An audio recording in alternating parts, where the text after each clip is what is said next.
Good evening. Live from ZTN studios in Harare, Zimbabwe. Welcome to this United Nations at 75 Dialogue, Decade of Action on SDGs, Shaping Our Future Together. This is the first in a series of roundtable discussions examining the United Nations Sustainable Development Goals, a shared vision to end poverty, rescue the planet and build a peaceful world. We'd like to thank our partner, the United Nations in Zimbabwe, and acknowledge our broadcast partners, Star FM, Capi Talk, Nyami Nyami FM and Diamond FM. Now, to our millions of viewers joining online, we would love to hear from you. Join this discussion on our Twitter handle at ZTN News and on Facebook page Zim Papers TV Network. So make sure we hear your voice, as we will be reading your questions to our panelists later in the show. Good evening, I'm Andy Hodges. Let's first hear the Deputy Secretary General of the United Nations, Amina Mohammed, and the President of the Republic of Zimbabwe, Edie Mnangagwa, speaking at the 6th session of the Africa Regional Forum on Sustainable Development held in Victoria Falls, Zimbabwe recently. We know that today we're facing many challenges, and the continent is not short of them, whether we're talking about climate change or the conflicts we have, the lack of employment. And so therefore your voice and your representation is extremely important right now. But what is even more important is the leadership. We need to have this intergenerational co-leadership, that it's not about us handing a baton to you, because we're not going anywhere fast. I think that we have a role to play by coming behind to support you who have the vision and the energy, and we that have the experience that has really taught us what lessons we could pass on. But we're there that when you slightly come back, we push you forward. That's what we had, and that's what you deserve.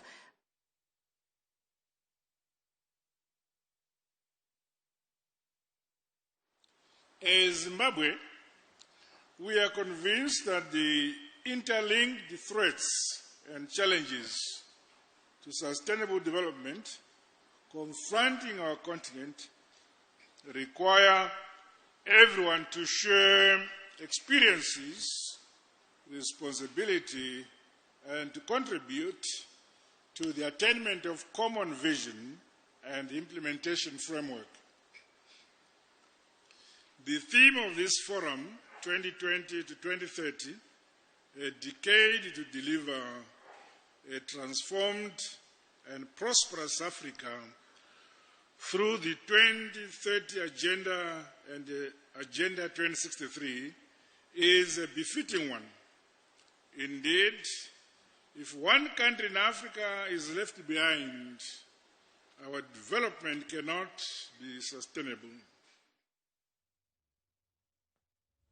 With just 10 years to go, an ambitious global effort is underway to deliver the 2030 promise by mobilizing more governments, civil society, businesses, and calling on all people to make the global goals their own. Today, progress is being made in many places, but overall, action to meet the goals is not yet advancing at the speed or scale required.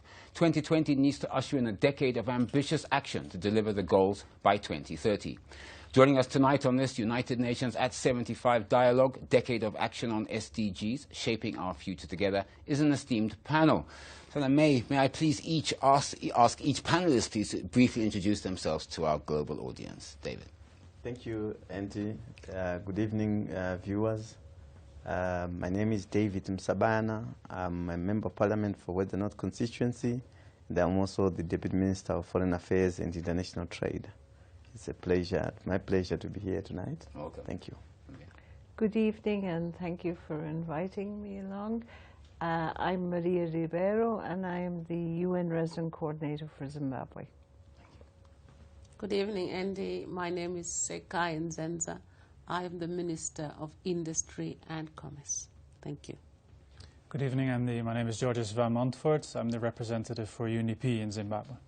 Thank you very much, and welcome to the program. All right, let's leap straight into this. Maria, this is a question for you. Now, the Secretary General of the United Nations has called for a decade of action. Can you explain to our audience, what does that actually mean? Well, you know, if you remember that at the end of 2015, the world ambitiously signed up, and I say the world because it was all the member states of the United Nations, signed up to the Sustainable Development Goals, which is an ambitious framework for taking people out of poverty, leaving no one behind, better governance all over, and really sort of an energetic, an energy-filled strategy and policy. We're now in 2020. We have 10 more years. And it also, let me say as well, coincides with the 75th anniversary of the United Nations, the creation of the United Nations. And the Secretary General chose to name this decade the Decade of Action, the decade where we're really calling on countries all over the world and on leaders and private sector and everybody to do a concerted effort to do that extra lifting, that tough, hard lifting, to make sure that we can achieve the goals that the world set itself at the end of 2015. It's about advocacy, it's about mobilizing, it's about urgency and taking up the urgent call to really make a difference, not in countries, in Africa, in a continental way, and in the world in general. Last week we saw over 3,000 people who went to Victoria Falls from all the countries of Africa to see how Africa can accelerate moving towards that challenge. And Africa can't get there if Zimbabwe doesn't get there. So we really hope that this, and it's about sort of local communities, local authorities, taking the SDGs and making them their own. It's about mobilizing the public, the sector. You know, how many young people know what the SDGs are about? So we need to make sure that every young person in Zimbabwe knows what the SDGs are about. And it's about financing. And when we talk about financing, we're not just talking about you know, the traditional sources of funding for countries, but it's about countries themselves taking a look at their budgets, at their financing, and at their resources, and seeing how to invest in a way that's going to make a difference and make sure that no one is left behind. There's globally every year there's a $912 billion gap in achieving, in being able to achieve the Sustainable Development Goals. So we need to work, all of us together need to work very, very hard to make a reality of this for the benefit of everybody in Zimbabwe and everybody in the world. Thank you. Georges, Maria mentioned about the Decade of Action, about 3 specific objectives: mobilizing everyone everywhere, demanding urgency and ambition, and supercharging ideas to solutions. So what has been the lesson so far as Zimbabwe rolls to the Decade of Action? So I think firstly maybe the recognition that this is not government's role, nor is it the role of the development partners. It's all of us together, private sector. I mean, Maria mentioned youth. We need the entire country and I guess the entire global citizenship to actually work towards achievement of the goals. So I think that's first and foremost. And with that then comes that raising of the understanding. Not just what are the goals about, but also what can I as an individual do? What can I as maybe a CEO of a business do? What are my negative contributions to the SDGs, right? How do I maybe actually cause some of the challenges as an individual, as an organization, etc. So that raising of the understanding is important.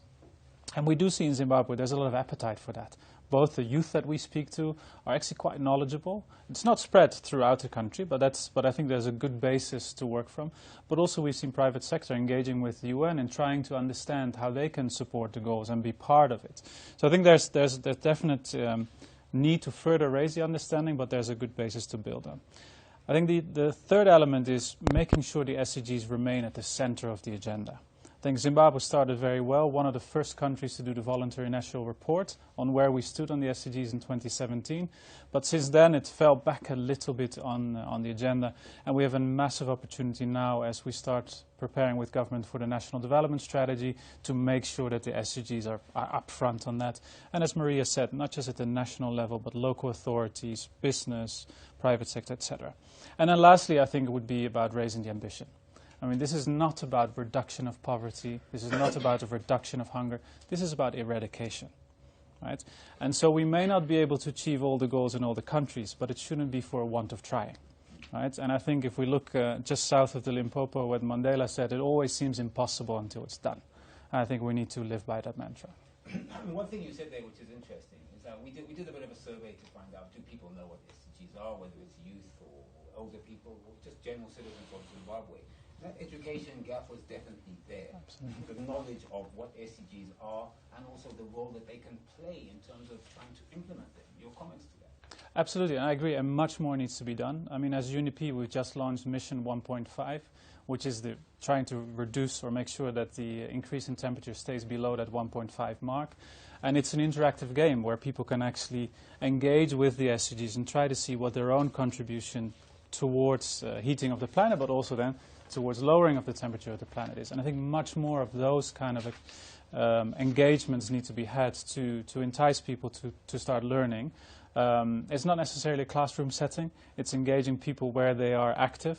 We just said ahead of the show everybody was looking on their phone. So let's use that opportunity for people to engage with the SDGs on the platforms that they're comfortable with. If I'm not mistaken as well, I mean, just quickly, Maria, I know the UN has launched a website where they want people to participate and log on to the website and actually have their views heard, or at least give their own opinions. As I mentioned, as well as launching the Decade of Action, the Secretary General also launched the 75th anniversary of the United Nations. And his theme is really that during this year, he as Secretary General of the UN, wants to hear from as many people as possible all over the world. And it is possible for everybody to go on the website, on the UN.org website, but we can also share more information about that and give their opinions, share their views on development, on peace, and on the United Nations as well. Okay. Sekai, would you say that the Zimbabwe government is ready for the Decade of Action? And has any progress been made to date in implementing the SDGs, especially goal number 9, which speaks to industry, innovation, and infrastructure? Thank you, Andy. The Decade of Action could not have come at a better time for Zimbabwe. It's come at a time where the momentum is building up. And when we look at goal number 9 is talking about innovation, infrastructure development, and not just infrastructure. We're looking at resilient infrastructure. And infrastructure enables economic development, and it's got to be sustainable.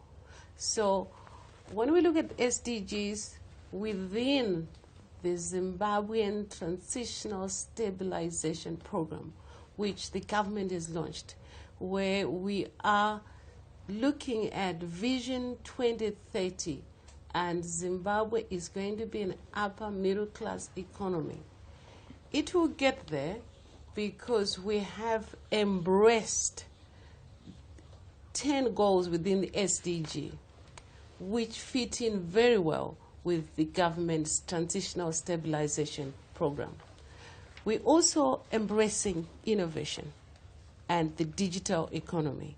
So when you bring all this together and the various players, and these include, as Maria said, the women, the youth, it would also include, very importantly, the private sector. So it's a collaboration of many different players. And together we are on a journey, a decade where we will walk together. You talked about infrastructure, and of course infrastructure is being critical. But the recent ADB report stated that Zimbabwe needs $34 billion in infrastructure spending over the next 10 years. Manufacturing machinery is on average over 30 years old, and a recent Confederation of Zimbabwe Industries manufacturing survey report stated that capacity utilization for 2020 will be at 27%, down from 36.4% in 2019. So if you look at all of those, let's call them challenges, how do you think that Zimbabwe in the next 10 years will be able to meet, for example, SDG 9? What the Confederation of Zimbabwean Industries did was to work on this research, which is absolutely important and significant. And when they presented it, we realized that it fitted in quite well with the ambitious goals that the industry ministry was taking. Our key strategies is to look at capacity utilization of our industry. We've had a very good industry in the past. It worked really well. But we now need to look at the digital economy and embrace technology and innovation. You're talking about fourth industrial revolution jobs, for example. Absolutely. We have the innovation hubs that are progressing remarkably well through the Ministry of Higher Education. So industry cannot be a standalone. Industry will work together, private sector, with the innovation hubs to embrace technology. And that way, we'll be able to increase growth and productivity. So ambitious, I think George has talked about ambitious targets. You think that this is achievable, particularly under SDG 9? You think that Zimbabwe at least can make a huge effort to reaching those goals? I am positive. And we've already started. Perfect. And we know where the challenges are. So the key thing is, let's address the challenges one by one. We don't need to bite the whole big... What do you bite? You bite a cake? Apple. It's an apple, okay. You don't need to bite the whole apple at once, or you'll choke. So you have to bite slowly, and slowly you will finish that apple. Thank you. David, the Decade of Action will require member states to create partnerships to achieve the goals. SDG 17 also captures this target. So what progress has been made in reference to SDG 17 and this creation of partnerships? And do you think, again, Zimbabwe will meet the 10-year timeline?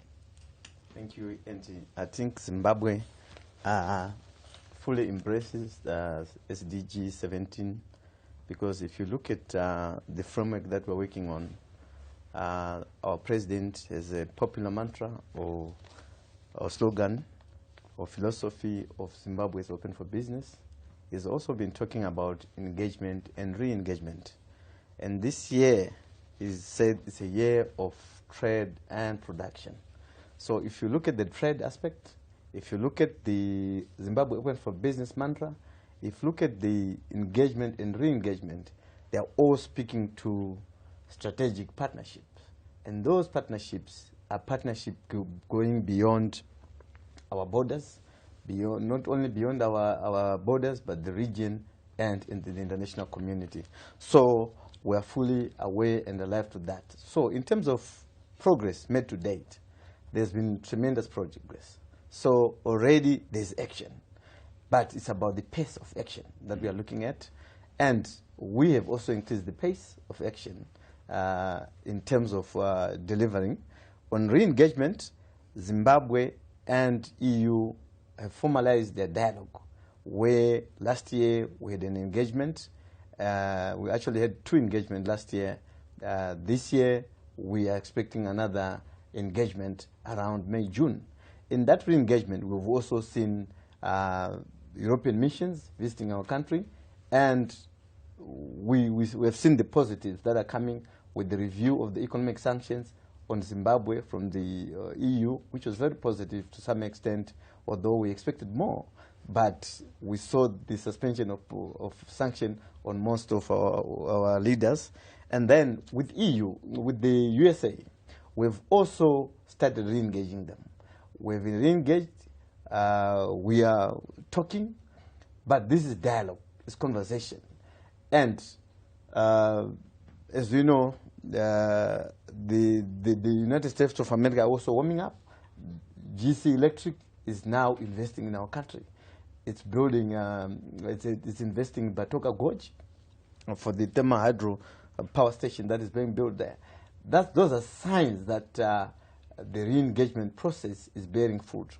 But also on the regional front, we've also activated the binational that has been inactive for a long time. Just last week, the president was in Botswana. They're doing the same. We've also looked at opening up missions on the new fronts that we've opened up. The UAE, we now have a trade mission there that was opened December last year. In December last year, We also have countries like Turkey. We now have a football hall there, and it's working on well. We also have countries like Belarus, and in the region we have Rwanda. We all know that Rwanda is becoming one of the key players in terms of good standard, pushing standards, in terms of ease of doing business. Their corruption perception index, they're doing very well in terms of the way of corporate governance. They are becoming a darling of the whole world in terms of doing business. Even in terms of the wellness of their people, they're also doing very well. So we believe those strategic partnerships that we have started, if they continue at that pace, we are in the right track and we'll be able to beat the deadline. I mean, the old saying goes, of course, with business leads, countries will follow. So, so this is what you're saying. But just carrying on SDG 17, looking at your other hat as the Ministry of Foreign Affairs, you also look at international trade. Now, SDG 17 calls for the promotion of a universal, rules-based, open, non-discriminatory and equitable multilateral trading system under the World Trade Organization, including through the conclusion of negotiations under the Doha Development Agenda. So trade is critical, of course, to any country. So where does Zimbabwe stand on those particular issues, WHO and the Doha Development Agenda? We fully subscribe to the WTO organizations and what it stands for. As Zimbabwe, we believe in inclusivity and non-discrimination when it comes to international trade. But what we are asking for as a nation, we are saying all the member states that subscribe to WTO must have equal voting rights. Equal voting rights in that their voices must be heard and they must be at par. We must not have an organization where the big players or the big the countries that with my financial muscle, they take advantage and dictate the pace and the rules of the game. We are saying there must be full participatory democracy where all member states are allowed to make their voices, and their voices must be made. And then over and above that, we are saying WTO must allow transparent rules. Not only transparent, but fair rules, where bigger states do not insist on very high levels of transparency or standards that will technically restrict trade flow from emerging states or emerging member states or less developed countries to the developed world. We're also expecting that those strong member states in terms of their finances also have strategic partnerships where they assist in the industrial development so that and create space for the developing nations.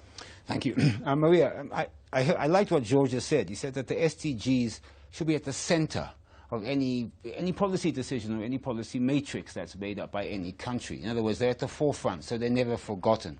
And this kind of leads to the question as well, because one of the Decade of Action objectives is to hold leaders to account and point to what is possible when action delivers results. This puts into focus SDG 16, peace, justice, and strong institutions. Why is the United Nations putting particular focus on this SDG? Okay, let me say that, you know, the United Nations it's 193 member states, and that all the SDGs were agreed on and signed up to by its 193 member states, and to which we as, if you like, the UN teams in different countries and also at a global level, we are there to support our member states in moving forward towards the Sustainable Development Goals. So, if you like, the world and countries, they own the SDGs, so they must also be accountable for achieving them. You know, it was the different heads of state or heads of government who signed up and who agreed that they were committing their country, which means committing to also create the enabling environment which is going to allow those countries to reach the SDGs. So here we're talking about strong institutions to make We're sure. talking about strong institutions, we're talking about justice, rule of law, we're talking about freedom of the press, and we're talking about inclusivity, the participation of citizens.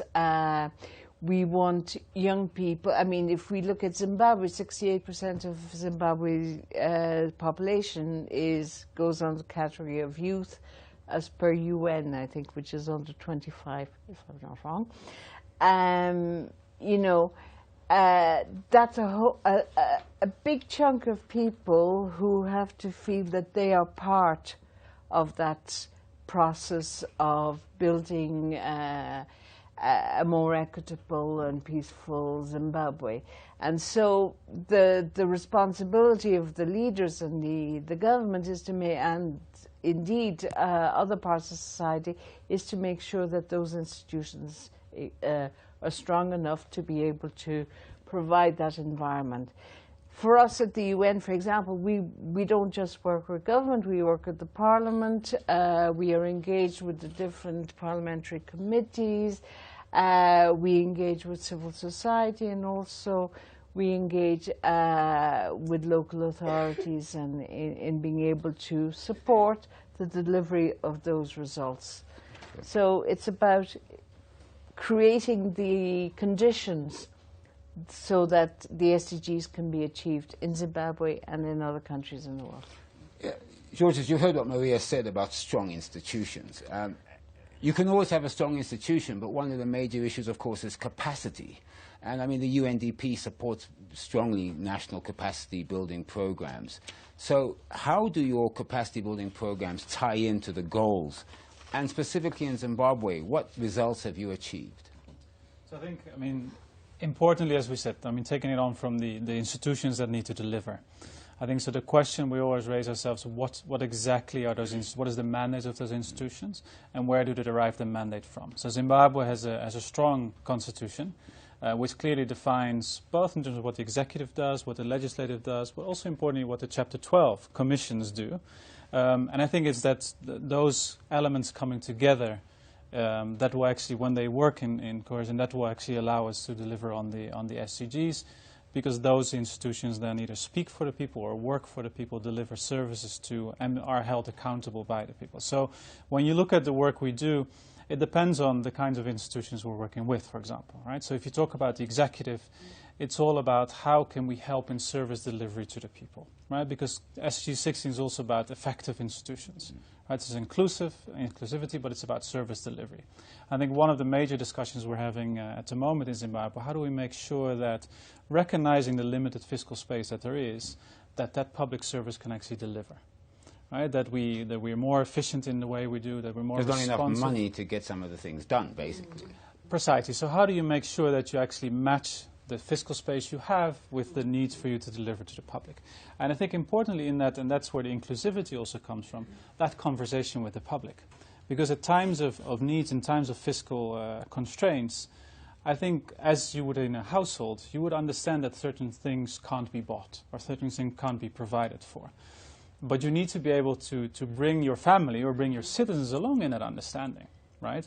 Tough decisions need to be made in these kind of circumstances. And for us, those tough decisions are, A, better made if they're consulted with those involved, with private sector, for example, when we look at policies, with civil society, when we talk about sort of the laws that need to be enacted as representative of the citizens. But also, so not only from an ideas perspective that helps, but also from an acceptance and a buy-in. If I understand why certain decisions are taken because of a particular constraint that the country is facing, I'm more likely to accept and try to find solutions to move out of it. So for us, the SDG systems that encapsulating SDG that actually help us deliver on all of the SDGs. So capacity is critical in a way. Capacity is critical in each of these institutions, and what we think we need to focus more on is the capacity of the citizens to engage. Right? Because I think it's not just about the institutions, it's about an interface with the population. I think that's one issue as well, and I think Maria said it earlier. The SDGs aren't just government, are Absolutely. they? It's the entirety of any population of any country. Anyway, we'll have to take a breather now. You're watching United Nations at 75 Dialogue, Decade of Action on SDGs, Shaping Our Future Together. This live broadcast is brought to you by Zimbabwe's TV network, ZTN, our partner, the UN in Zimbabwe, and our broadcast partners, Star FM, Capitalk, Nyami Nyami FM, and Diamond FM. Remember, we would love to hear from you. Join this discussion on our Twitter handle, at ZTN News, and on Facebook, Zimbabwe's TV network. We will be asking your questions to our panelists later on in the show. So make sure we hear your voice. Join us after the breather. Please don't go away.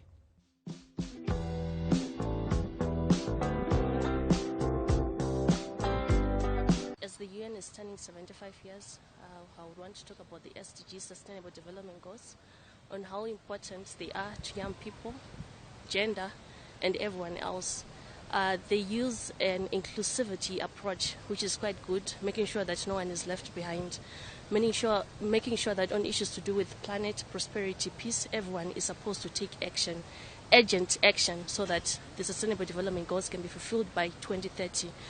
The government has been very engaging when it comes to youth participation, giving young people platform, assisting young people in coming up with innovative ideas, solutions, so that they can actually implement all these ideas on the ground in their communities, even wherever they are. The Sustainable Development Goals were formulated so that we may be able to achieve a better life for all. Disabilities are mentioned in 11 of the SDGs, and all of them, even though they are not directly mentioned, the Sustainable Development Goals, the Agenda 2030, is about a better life for everyone. As a student, as a science student, I've pledged my life after attending the first boot camp in Victoria Falls on artificial intelligence and robotics to dedicate my life to give solutions to research, higher level research in tertiary education, to design solutions that will better our life. If life is better for a person living with a disability, life is going to be better for everyone. I'm happy as a young person in Zimbabwe because of what the young people are doing towards the implementation of the SDGs. I'm also happy because of the space the government is creating for young people to come on board and also be drivers of the sustainable development, because there's nothing that we can be called sustainable which does not include the youth. Any development or agenda that excludes the youth is totally not sustainable.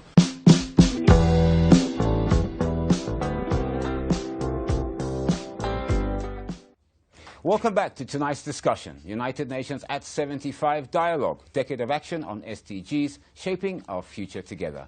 We'd like to thank our partner, the United Nations in Zimbabwe, and acknowledge our broadcast partners, Capitalk, Nyami Nyami FM, and Diamond FM. And to our millions of viewers joining online, as I said, we would love to hear from you. Join this discussion on our Twitter handle, at ZTN News, and on Facebook page, Zimbabwe's TV network. So make sure we hear your voice, as we'll be asking our panelists your questions during our last segment. All right, so, why is innovation and youth participation in the Decade of Action so important? We've been talking earlier in the discussion about youth participation in Zimbabwe. Maria said that 68% of youth were under the age of 25. Listen to this. I believe if we want to achieve our SDGs, the UN should include the youths, because as we are right now, the youth are the future of tomorrow. Encountering also gender equality and all the issues that are involved, I think we can achieve a lot. For example, the youth today we have come up with a lot of ideas and they are very innovative. With that, I think we can achieve a lot by making sure that as young as they are, we accept them and give them the right direction to give us the information that we need. For example, in America as it is, the youth are learning about robots at an age of 5 years. And if we culture that at an early age, we can cultivate better people, better homes, and a better future. Well, there we go. I think that was a very good youth voice telling us what we should be doing, I think, on the SDGs. So, Kai, we spoke earlier about successful implementation of the goals, especially SDG 9, industry, innovation and infrastructure. And you did mention about how the CZI manufacturing survey seemed to dovetail nicely with your ministry's plans. I'd like to tie you down and get a bit more specific here in terms of implementation of this SDG in particular, and what you see as your rollout plan to meet that SDG 9 over the next 10 years. Zimbabwe has recently put out the Zimbabwe National Industrial Policy, and that was created with wide consultation, not only within government, but mostly with the private sector and also with civil society. And what we are now doing is to look at the roadmap of achieving those set goals. And the Zimbabwe National Industrial Policy is also working closely with the local content strategy. Let me unpack that. We are looking at import substitution. What we've realized in the past few years is that there's been an increasing number of imports into Zimbabwe. As a result, our local manufacturing is very low. So one of our key strategies is to increase and promote local manufacturing. But that will be done more successfully when we get back to the field. And what do I mean by that? Everything needs to start with agriculture. Get our policies right. And then we look at the linkages of value beneficiation and promoting the agro-industrial industry. And that will increase jobs for the youth, for the women, for everyone. It also increase productivity. But at the same time, we would like to link the agro-processing industry, of course, with the digital technology. That would also work with the export strategy. So what I'm talking about here is promoting the local industry through import substitution. At the same time, promoting the export business and inviting investors, creating an enabling environment for our investors. We've recently enacted the Zimbabwe Industrial Development Agency, the ZIDA. Now, the ZIDA brings together what was the Zimbabwe Investment Agency and also ZIMSEZA, Zimbabwe Special Economic Zone. All that's going to be into one. Made into one. To make it easier for people to access. Absolutely, to make it very easy for investors who want to come into Zimbabwe. We've also had a review of our indigenization policy and say to ourselves, this is not working so well in terms of bringing investors into Zimbabwe. So we are now saying quite openly, a new investor can have 100% shareholding. So this way, it's all connected on this road map that will take us to 2030 for the next decade. I'm going to ask you a direct question. Recently, the South African budget was announced about 2 weeks ago. And one thing that the minister there, Tito Mboweni, said was he said that government must buy 1,000 listed products from local suppliers. They must buy from them. You know, talking about your policy of import substitution. So that's something the Zimbabwe government could look at to make it a legal requirement that government itself needs to trade with local people rather than trading with offshore or foreign firms. We are talking about that. In fact, we have an economic cluster of ministers. It's a cabinet economic cluster. And one of the discussions right now is to say 40% of the products, of the raw materials, must be produced locally. Is that going to be an SI? Possibly an SI, but it shows how keen and how determined we are in promoting the local industry. Oh, good. That's good to hear, I think. Particularly to local business, isn't it? And I suppose it is one way of making sure the industrial policy, or SDG 9, is maintained. Maria, United Nations, obviously, and I think I'd like to throw this to both of you and the UNDP, in terms of assistance, providing governments, let's say the government of Zimbabwe, what type of assistance does the United Nations provide to governments, the government of Zimbabwe, or will provide over the next 10 years to enable them to maybe make it easier for them to meet their goals?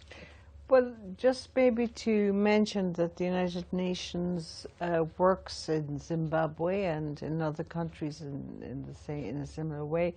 Within the framework of cooperation that is established with the government and through consultation and discussions with various partners. And here in Zimbabwe since 2016, which actually coincided with the beginning of the implementation of the SDGs, we have the ZONDAF, which is the Zimbabwe UN Development Assistance Framework, and through that the UN has delivered on average about $400 million a year, looking at different sectors such as governance, delivery of social services, food security, agriculture, the economy, and in different sectors. There are about 7 sectors involved, 7 outputs involved. So this has been allowed us to have something we can track in order to make sure that we are focusing clearly on what the priorities and the needs are. Having said that, we have a great opportunity in the first year of the Decade of Action that Zimbabwe is preparing its new National Development Strategy or Plan, and the UN has to also prepare its new framework of cooperation with the government of Zimbabwe, and therefore at the center of that are the SDGs. And what can we do to support Zimbabwe in doing the heavy lifting to be able to really achieve those SDGs by 2030? So, you know, it's not just about money, but it's also about technical assistance. It's about facilitation. It's about supporting creating the space for development and inclusion. George, just following on from that, I mean, the UNDP was appointed the enabler of SDGs, the arm of the UN which is supposed to at least possibly practically manage that in terms of finding finance. There's different areas that the UNDP was tasked to follow up in terms of the United Nations SDGs. So it's critical then about, you know, how you're the agency that I suppose that supports government in terms of implementing and trying to be effective in SDGs. Maybe you could comment on what the UNDP's role in that would be in terms of supporting governments, particularly the government of Zimbabwe. Sure. I think, so in terms of the role you're talking about, it's almost like an integrator of the SDGs, and I think it's in recognition that none of the goals stands on itself. And just to reflect on that, whenever we talk about health in Zimbabwe, the discussion very quickly goes towards the economy, right? And so that's just one example where you see goals coming together and sort of being interlinked, and we can draw up many of those. So the idea of an integrator is to make sure that the work we do actually takes that in cognizance, that we understand how the system works together and how sort of inputs in a certain goal can have impacts on another goal. So I think that's number one, the role that we play within the UN system, trying to bring the various mandates together. It's a central role because it's directly linked to government's planning. Right? So just to add on what Maria was saying, the sense that we derive our priorities from the national priorities. So we're very much looking forward to now supporting the preparation of the National Development Strategy, which we feel is one where the entire society needs to come together and describe what the ambition, the level of ambition is for Zimbabwe.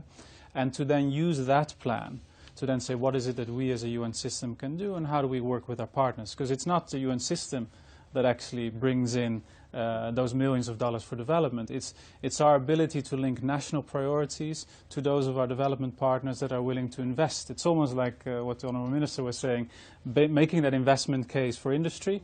We're trying to make that investment case for the development sector. So it's in recognition of that role, of the goals being sort of not standalone, not in isolation, how they're connected. A very good example here in Zimbabwe is when we talk about resilience building. And at the moment we set up a platform of resilience building. We could broaden it further, and my ambition is actually to broaden it much further. But it brings together 4 government ministries, 4 donors, 8 consortia of partners from NGOs to research institutions to private sector. And all of that together, delivering with local authorities in communities in Zimbabwe, is what actually is making a difference. So it's a recognition that it's not one of us, it's not one goal, it's a number of goals coming together, it's a number of partners coming together. I think that's where we see the UNDP coming in beyond our own mandate, which is it's a separate item altogether, but really trying to bring the strength of the system together, thinking through development. I mean, the well, UN I want to quote you, and then I'll move on to the next speaker, but I just like this quote from your own website. You said, committed to mobilizing resources, raising the ambition to meet the goals, and fostering concrete solutions that link the goals to the real-world concerns of ordinary citizens. And I think that puts it very nicely. All right, David, you had spoken earlier about re-engagement and about the efforts in some of the countries that Zimbabwe had re-engaged. Yet, I suppose from Zimbabwe's perspective, we got a little bit of bad news this week. The United States renewed ZEDERA, which of course for another year, President Trump and the US Congress renewed ZEDERA. And I just want to, I don't want to really speak about ZEDERA and its impact so forth. I just want to really talk about if ZEDERA has an impact on our re-engagement efforts. Does it make it harder? What impact does it have? Very quickly, unfortunately. Thank you, Andy. Indeed, ZEDERA has an impact. It's unfortunate that the United States of America chose to reinstate or enforce the Emergency Powers 13288. We expected them to have really moved from that because of the engagement that we had started. So yes, it has an impact on the re-engagement process because it means more work. But we are ready and equal to the task because we are saying this is a conversation, this is engagement, it's a process, it's not a one-day thing. And we are committed to re-engagement. We are committed to engagement, and when they announced, we have reset all the buttons so that we are re-energized to continue. But there's a lot of progress that have been made between us and the United States of America. But it's just that we have to improve, especially on our information strategy. We've been not maybe communicating enough. We've been doing enough, but the communication could have been better. That's we discussed it with the United States of America, and we are in agreement. Why? Because there was a lot of misinformation and disinformation from social media without them taking from the official official channels. But we have since regularized that. So we are going on with re-engagement. Okay, thank you. Well, unfortunately, we're going to have to take a breather, but you're watching United Nations at 75 Dialogue, Decade of Action on SDGs, Shaping Our Future Together. This live broadcast is brought to you by Zim Papers TV Network, ZTN. Our partner, of course, tonight is the United Nations in Zimbabwe, and our broadcast partners, Star FM, Capi Talk, Nyami Nyami FM, and Diamond FM. Remember, we'd love to hear from you. So join us on this discussion on our Twitter handle at ZTN News, and of course on Facebook at Zim Papers TV Network. Because we're coming up to the final session, and in this session, we're going to ask your questions directly to panelists. So don't go away, we'll be right back.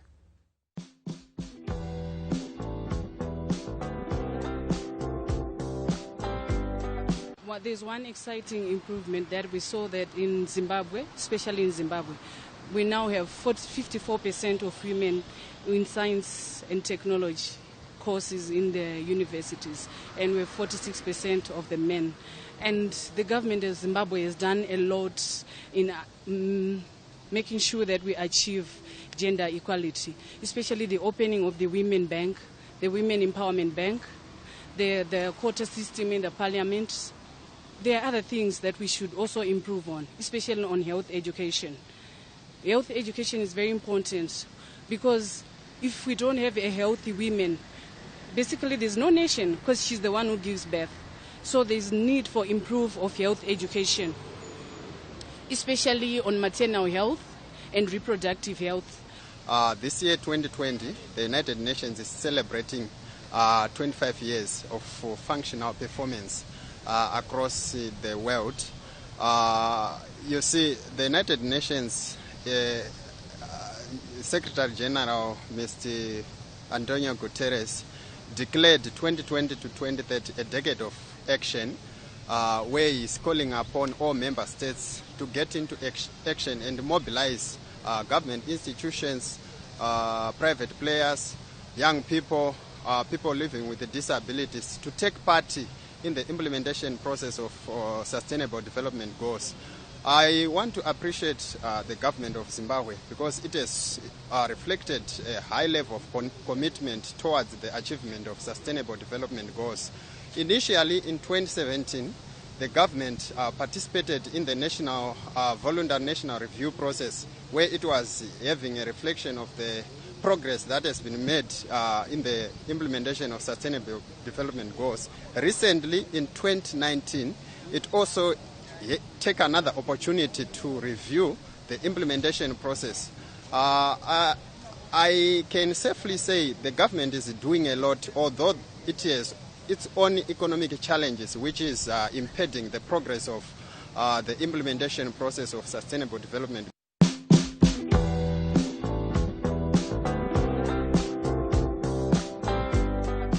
Welcome back to tonight's discussion, United Nations at 75 Dialogue, Decade of Action on SDGs, Shaping our Future Together.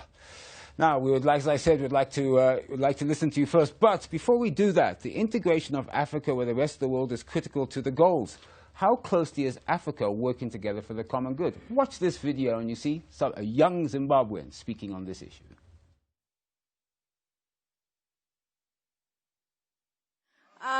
I think the world would be better off because finally the millennials will take charge. I think we are the most connected generation in human history. We are the most innovative. We're better educated. We're the coolest generation.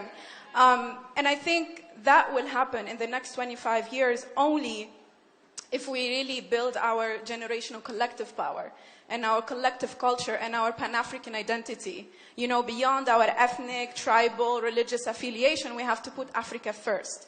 And I think the world will be better off because we already started building or nurturing the next generation of Pan-Africanists who are informed by multi-layered identities. And being Pan-Africanist is very important because when you think Pan-African, then you can make Pan-African decisions. And then you can be united, and we are in the hub of Pan-Africanism in Zimbabwe.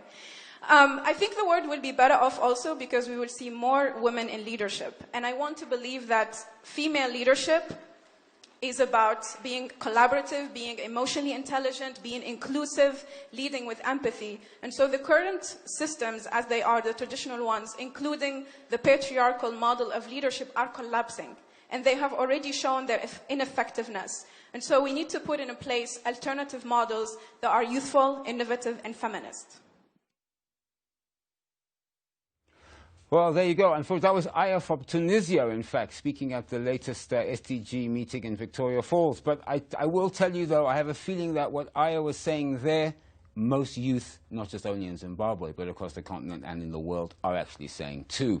Anyway, this is the time that I really enjoy, where we find out your questions and I can put them to the panel. And of course, I don't know what they are, so it'll be quite interesting. Right, let's leap straight in. David, I think this is for you. Regarding the Zimbabwe Open for Business mantra, what is your strategy on protecting domestic markets and domestic industry from foreign abuse? How will the citizens also be protected from abuse? I think, in fact, maybe I should start with you, Sekai, and then you can have a comment on that. So how do we protect our domestic markets and domestic industries from foreign abuse? It's interesting, the foreign abuse part. Oh, should we say foreign trade? How's that? Is that better? We have recently launched the Consumer Protection Act. And one of the key clauses in the Consumer Protection Act is to ensure that the consumer is able to have access to affordable, safe and fair products that are either coming from outside or manufactured locally. So there is an act. What's actually left is for the president to actually launch it. That's one way of looking at it. The second way we are addressing this is we do have an organization called Bureau Veritas. Its role is to do pre-testing of goods, pre-verification of goods before they come into Zimbabwe.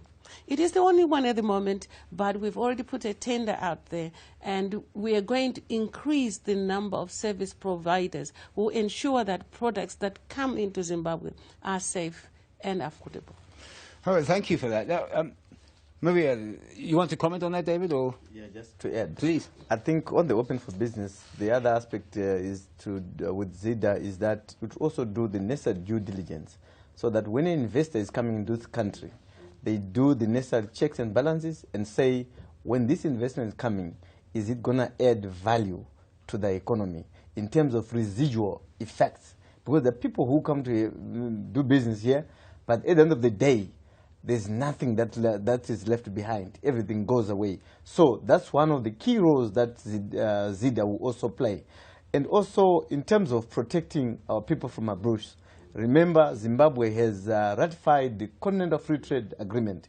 In that agreement, there are certain expectations where we are looking at rules of origin to say these products that are coming here, they cannot just come in because maybe we'll protect our people from dumping, because people can use that avenue to dump certain products. So we'll be playing and looking at those rules and say, have they been observed? And also looking at sustainable and resilient issues that we've been talking about. If mining is coming here, a miner is coming here, we want to ensure that there's sustainable mining that is taking place, to ensure that... Not just profit. Yes, I think that's the issue, isn't it? Yeah. You want people to invest in the country, and not just for money, but also for development too. Sure. All right, Maria, I'm going to throw two questions at you, because we could talk all day, but there's some time here. But I'm going to precede some questions from the audience. You talked about this global online platform where you can get feedback. But one issue, of course, is that almost 60%, if not more, of the people in Zimbabwe are in the rural areas, and they have no access to internet. So how would you intend to bring them into the SDG conversation? Well, I think that that's one of the reasons why, as UN agencies and the UN team as a whole, we're very concerned to find platforms for being able to reach out to different parts of the country. You know, it's not just about the young people in Harare or the women in Harare. It's about being able to get to that village everywhere. And, you know, and just to give an example, I was able to visit some of the WFP projects in rural communities, and where, you know, starting from building on some community assets for a dam, they were able to do more things and grow vegetables and all that, but they were also able to look at putting in a solar panel, which also then begins to give access to other forms of technology and to have access to communication as well. So, you know, I think ICT has to be a very central part, and communication a very central part of the SDGs here. Thank you. Georgia, this is an interesting question, because we have spoken about this over the course of the program. Strategies to effectively involve young people to contribute towards shaping their future. I think we've kind of talked about it, but maybe briefly, because we're running out of time. But strategies to involve young people so that they're more involved, their voice is heard about where they want to go now. Exactly. I think so. We've launched with the Ministry of Youth something called Youth Connect. And the idea of that is it's a platform where young people from across the country can actually connect in terms of job opportunities, but also thoughts about development. And I think, as we discussed earlier, we need to meet the people where they feel comfortable, right? And for some of the urban youth, that will be on mobile phones and on internet. But for some of the rural youth, that's a different connection that we need to be made. And we're very conscious of that. And I think, just adding on to Maria's response, specifically in countries like Zimbabwe, it's not, I mean, yes, we need to focus on how do we bring broadband internet to everybody, basically, because that's the new economy, the fourth industrial revolution, but also how do we make use of some of the traditional mechanisms that are there.